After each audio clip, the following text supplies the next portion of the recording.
बिस्मिल्लाहिर्रहमानिर्रहीम। अस्सलाम वालेकुम व्यूअर्स। आज की इस वीडियो में हम विरासत से मुतालिक एक इंतहाई अहम सवाल को डिस्कस करेंगे, जो कि अक्सर लोग पूछते हैं कि जब वालिद वफात पा जाए तो उसके जो बच्चे हैं वो अपने दादा की विरासत से जायदाद के हिस्सेदार होंगे। उस सूरत में जबकि दादा भी जिंदा हो और वालिद दादा की जिंदगी में ही पहले वफात पा जाए, तो इसका जवाब है जी हाँ। ऐसी सूरत हाल में जब दादा अभी जिंदा हो और उसका बेटा वफात पा जाए तो उसकी जो पोते और पोतियां हैं वो दादा की वफात के बाद उसकी मनकूला और गैर मनकूला दोनों जायदादों में से विरासत के हिस्सेदार होंगे। इस टॉपिक को हम डिस्कस करेंगे मुस्लिम फैमिली लॉज ऑर्डिनेंस 1961 के सेक्शन 4 के तहत।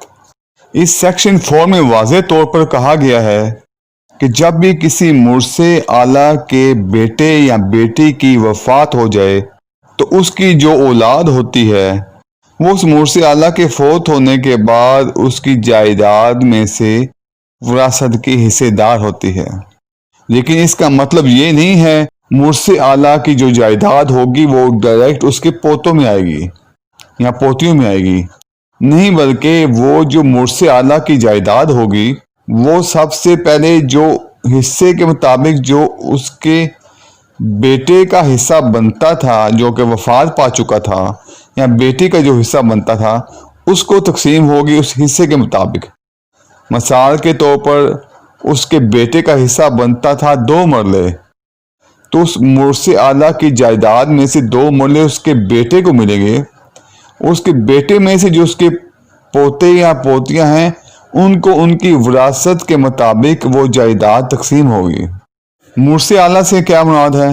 मुर्से आला से मुराद ऐसा शख्स है जो कि जायदाद का मालिक होता है। जैसे दादा के जायदाद का मालिक है तो वो मुर्से आला होगा, अगर वालिद जायदाद का मालिक है तो वो मुर्से आला होगा, जिसके बाद जायदाद जो तकसीम होनी होती है। ये जायदाद सिर्फ गैर मनकूला जायदाद से मुतलिक नहीं है, बल्कि मनकूला और गैर मनकूला दोनों जायदादों से मुतलिक है। अगर मुर्से आला किसी ज़मीन, जायदाद या गाड़ी का मालिक था या किसी किस्म की उसकी रकम पड़ी थी बैंक में, तो ये तमाम जो सासाजात होंगे ये तमाम उसकी विरासत में हिस्सेदारों में बामुताबिक शरई हिस्से तकसीम होंगे।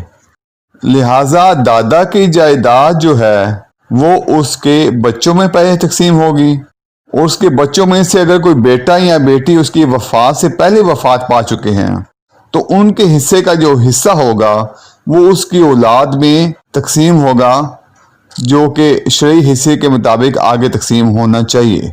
लिहाजा अगर किसी शख्स का वालिद फौत हो जाए, उसकी फौत होने के बाद उसका दादा फौत हो और उसकी विरासत में से उसको हिस्सा ना मिले, तो ऐसी सूरत में ऐसे जो अशखास होंगे वो अदालत में केस दायर करके अपना हिस्सा ले सकते हैं।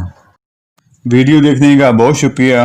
अगर आपको मेरी वीडियो पसंद आई हो तो प्लीज़ लाइक और शेयर कर दें और मेरे चैनल को सब्सक्राइब कर दें और बेल आइकॉन के बटन को प्रेस कर दें। अल्लाह हाफिज़।